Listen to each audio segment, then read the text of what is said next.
Let us discuss about dysphagia. What is dysphagia? Dysphagia is difficulty in swallowing. Difficulty in swallowing, right? Difficulty in swallowing. There is one more term that we have to know, that is odonophagia. Odonophagia. Odonophagia is the painful swallowing. Is the painful swallowing. Painful swallowing. So when do we experience pain? Why there is pain in odonophagia? This is mainly due to ulcers. When there are ulcers in the pharynx or somewhere in the oral cavity, when you eat food, spicy food or any acidic food, it results in pain, right? And that we call it as odonophagia. Clear? So these are the two terms that we have to know. First one is dysphagia, which is difficulty in swallowing. Odonophagia, which is painful swallowing. Clear?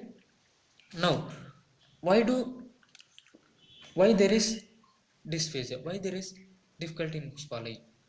See, this is because first we have to know degglutination, then we'll understand what is dysphagia, right? So when degglutination, right? Degglutination. We must know degglutination, then only we can understand dysphagia. See, when there is problem in degglutination, it results in dysphagia. That you should remember. Okay. So how degglutination takes place? Degglutination, as all of us know, this is swallowing process, right? So for degglutination to occur, there should be proper mastication of food. There should be proper chewing of food. There should be a bolus formation of food. Then this bolus should be pushed into pharynx by base of tongue and palate, all the structures. So this bolus must be pushed into pharynx, right? To pharynx, and then when it goes into pharynx, from there food enters into esophagus from pharynx through some esophageal action, pharyngeal action, right? So in order to for this deglutition to occur in a smooth manner, there should not be any problem with this process, right? Mastication, chewing, bolus formation, and pushing up bolus into pharynx, and even with esophagus, all these things should do their work in a smooth manner, so that degglutination will not be affected. So when there is problem in degglutination, it results in dysphagia, right? So right from the lip and to the esophagus, all the structures must be good, right? So like right from the lips to esophagus, all the structures must be in good condition for the degglutination to happen. Clear? So we'll study the effects of each disease of each part and their effect on degglutination.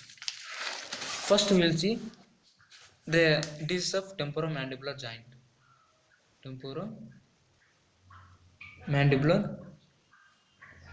Temporomandibular joint. How this temporomandibular joint affects degglutination? You see, temporomandibular joint must be good condition for chewing, right? For us to chew, temporomandibular joint must act, right? So when there are diseases relating to this temporomandibular joint, we will see dysphagia. Let's see the conditions of temporomandibular joint that affects dysphagia. So when there is strabismus, right? When there is strabismus, when there is fractures of this joint, right? When there are fractures, or when there are fractures of upper and lower jaw, fractures of upper and lower jaw. Clear? Any disorders of temporomandibular joint, any tumors affecting the joint. Okay, so these are the conditions of temporomandibular joint that can affect deglutination that ultimately can result in dysphagia, right? So then moving to mastication. For mastication to occur, there should be saliva, right? There should be production of saliva for mastication to occur. So saliva is produced by salivary glands. So salivary glands diseases can affect deglutination that ultimately can result in dysphagia, right? So what are the conditions that salivary glands will will undergo that affects deglutination? So when there is xerostomia, xerostomia in the sense there will be no production of saliva, right? Okay, in xerostomia there will be no production of saliva. So when there is no mm, saliva production, it results in difficult mastication, right? That ultimately can result in dysphagia. And when one more disease is called Mikulicz disease. Mikulicz disease, right? So these are two conditions of salivary glands which results in dysphagia. Dysphagia, clear? Then moving to conditions of lips that can affect dysphagia, that can result in dysphagia. So when there is cleft palate, when there is oronasal fistula, oronasal fistula. So these conditions can affect deglutination that can ultimately result in dysphagia. Then moving to tongue disorders. So tongue is necessary for food to be mixed, right? For the food to mix in a proper way, we need tongue in a proper condition. So the conditions of tongue will definitely result in dysphagia. What are the conditions of tongue that results in dysphagia? One is ulcers. When there are ulcers of tongue, that when there are ulcers, this tongue cannot make the food well, right? When there are tumors of tongue, when there are abscess of tongue, when there is glossectomy, when there is glossectomy, and what are other conditions? When there is paralysis of tongue, when there is paralysis of tongue. So all these conditions of tongue can result in dysphagia. Then moving to conditions of floor of mouth. Floor of mouth, or you can say buccal cavity. So the conditions of buccal cavity that can result in dysphagia are stomatitis,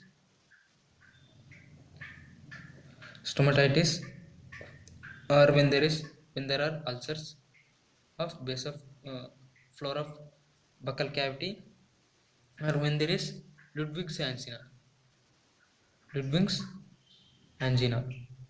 Ludwig's angina. These are the conditions of floor of mouth that can result in dysphagia.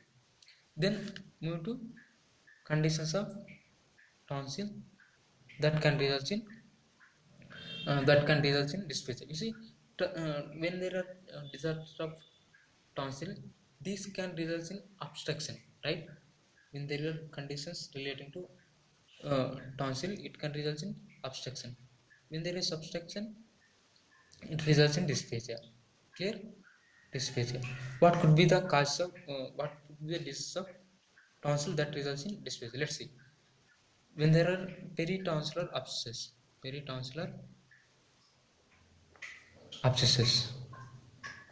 right? When there is acute tonsillitis,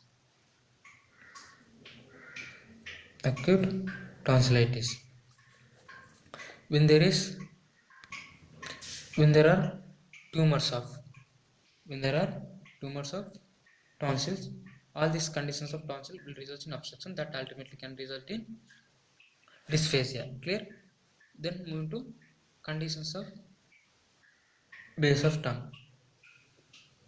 When there are tumors of base of tongue, it can result in dysphagia, right? Even tumors of see, these tumors will obstruct, right?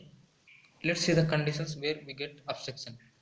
Obstruction. See, obstruction we can see in palatal tumors, tumors of base of tongue, tumors of tonsil, and we can also see obstruction in hypertrophic tonsil. Hypertrophic tonsil.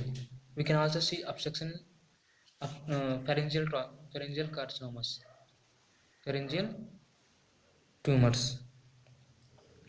We will also see obstruction in supraglottic larynx, tumors of larynx, supraglottic larynx, supraglottic larynx. Here we can also see oedema of larynx. In all these conditions, it results in obstruction, right? It results in obstruction, and this obstruction can result in dysphagia. Clear? Dysphagia. So, what are the conditions of pharynx that can result in dysphagia? You see, I already told you, pharyngeal tumors can result in obstruction, and that can result in dysphagia. Other conditions like ulcers of pharynx, any pharyngeal ulcers, pharyngeal abscess, right? Pharyngeal abscess. These conditions can result in uh, dysphagia, right?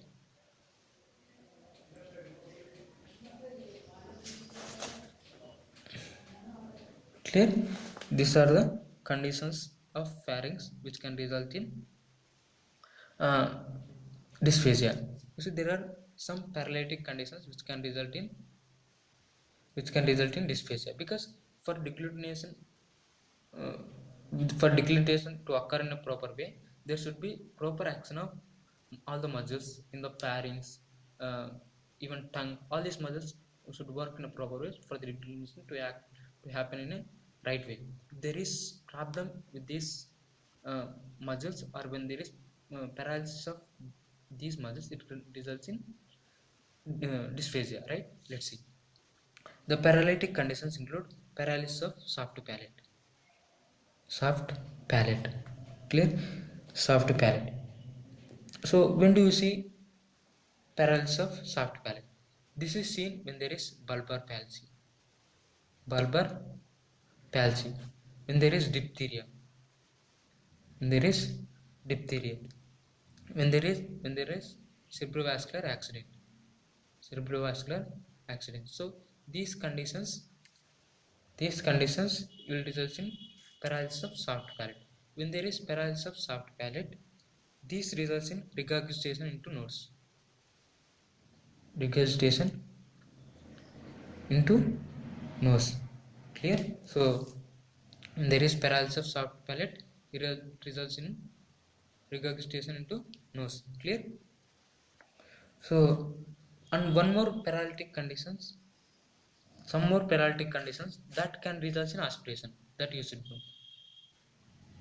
This is aspiration into or regurgitation into nose.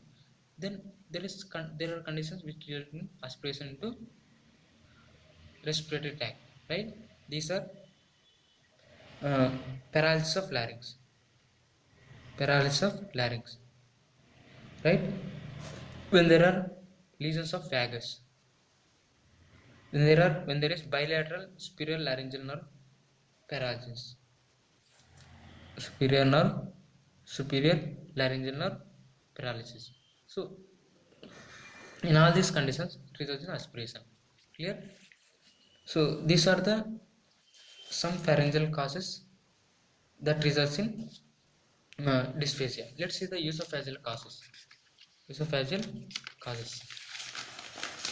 If take the esophageal causes that can result in dysphagia, this can be divided into three categories. One is lumen causes, we can say lumen causes, wall causes, and causes outside the esophageal wall, outside the esophagus.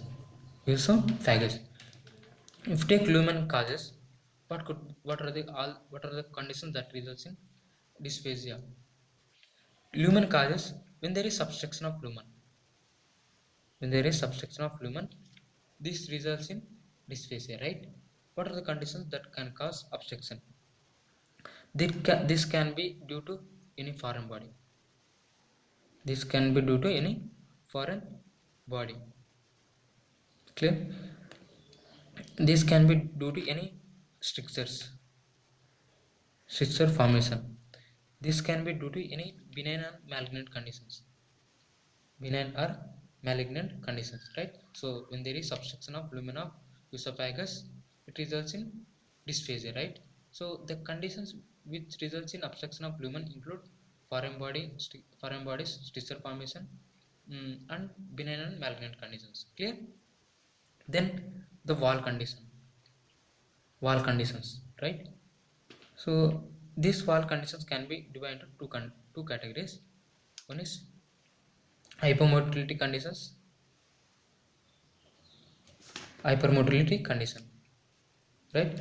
These wall conditions can be divided into two categories: hypermotility and hypermotility condition. Hypermotility condition. What are the hypermotility conditions that results in dysphagia? These are all achalasia, scleroderma, amyotrophic lateral sclerosis, amyotrophic lateral sclerosis, right? Then move to hypermotility conditions. These are cricopharyngeal spasm,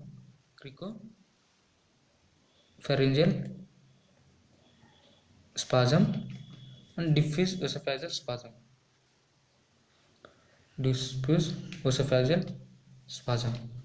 Cricopharyngeal spasm and diffuse esophageal spasm. These are the conditions of hypermotility which results in dysphagia. Clear? Then the conditions outside the esophagus. So all these conditions of esophagus which are outside the esophagus, these results in obstruction. These conditions which are outside the esophagus, they result in mainly obstruction, and it results in dysphagia, right? Clear? So the conditions outside the esophagus include hypopharyngeal diverticulum,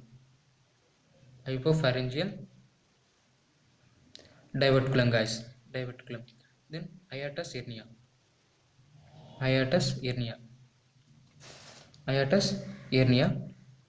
cervical osteophytes,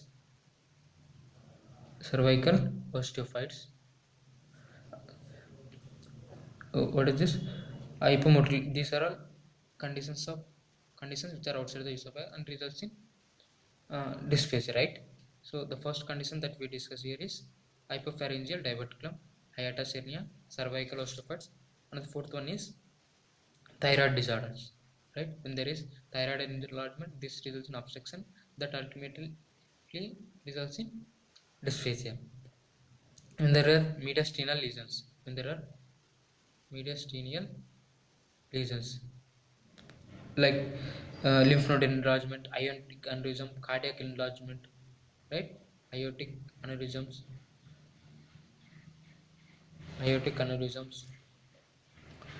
cardiac enlargement, lymph node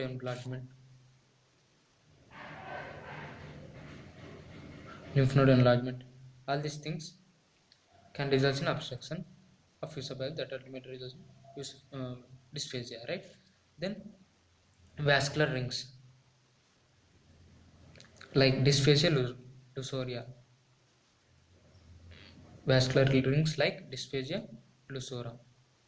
okay?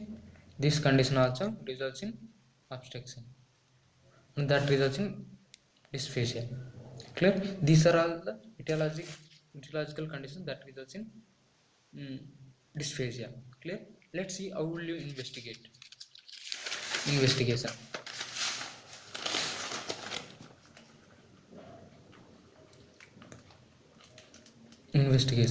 So the first and foremost important thing is clinical presentation,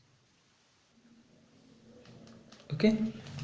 And the associated symptoms are very important, because we can diagnose the case only most of the time with associated conditions, right? So what can you expect when there is sudden onset of dysphagia? When there is sudden onset of dysphagia, then the most important diagnosis is foreign body obstruction. Foreign body obstruction, right? Clear? When the dysphagia is progressive, what could they cause? Most of the time it can be due to malignancy. And in malignancy, one more thing that you have to remember here is the dysphagia is first there will be difficulty in swallowing to solids. Then this dysphagia will progress to liquids also. Okay, so when the dysphagia is progressive, or when the dysphagia starts from liquids to solids to liquids, then the probable diagnosis could be malignancy, right? So when the dysphagia is intermediate, the probable diagnosis could be spasm. Clear? Spasm. When the dysphagia is to liquids,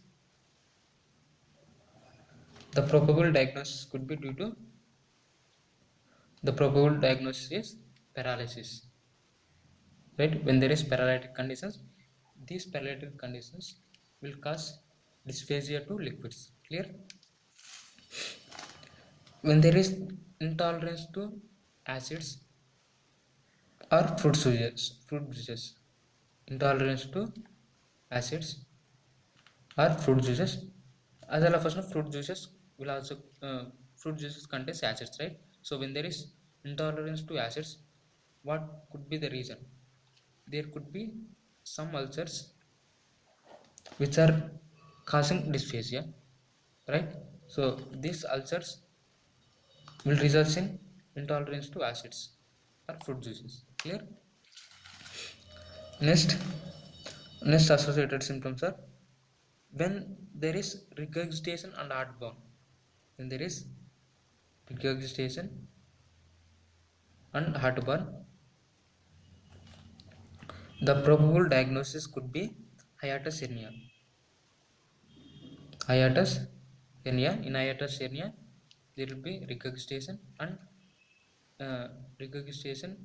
heartburn, right? Heartburn along with dysphagia. So if the patient presents with these symptoms, then we can expect hiatus hernia.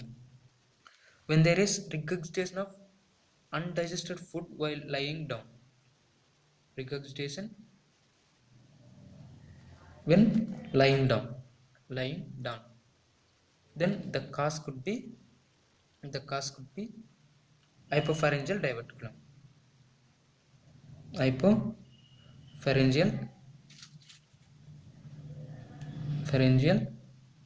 diverticulum. In hypopharyngeal diverticulum, there will also be cough during night.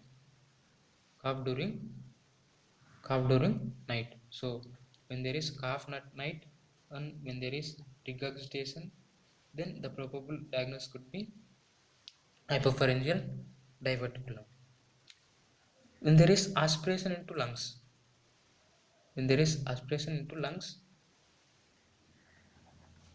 then the probable diagnosis could be paralysis of larynx.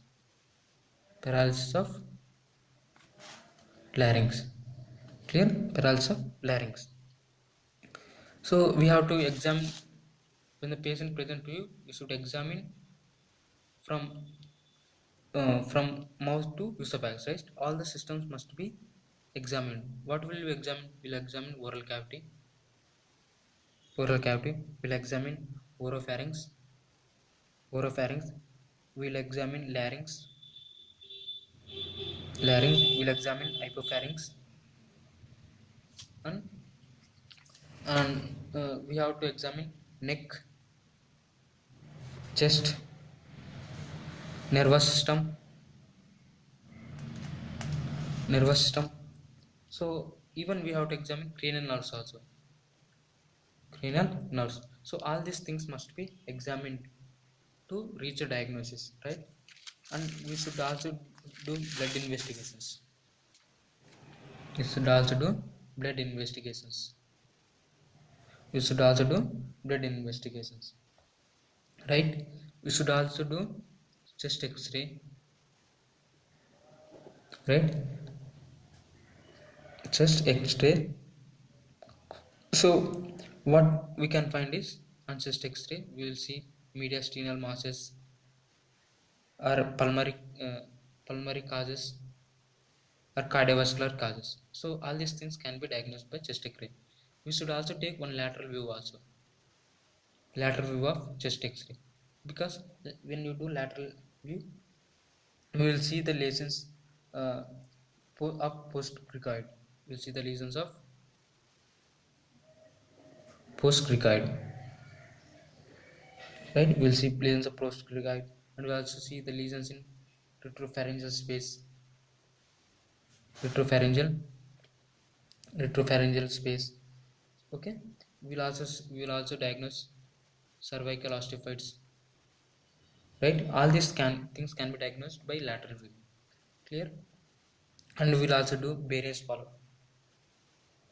barium swallow.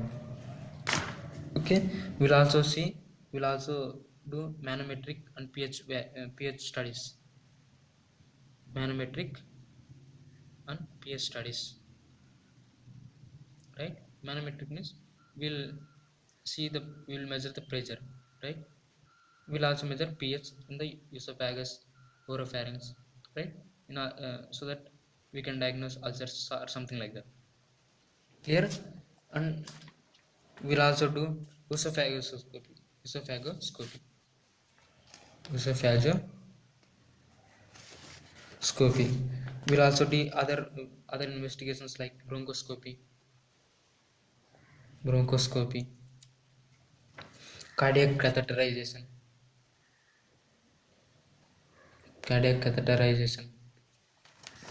and we'll also do thyroid scan, right? So this is about investigation.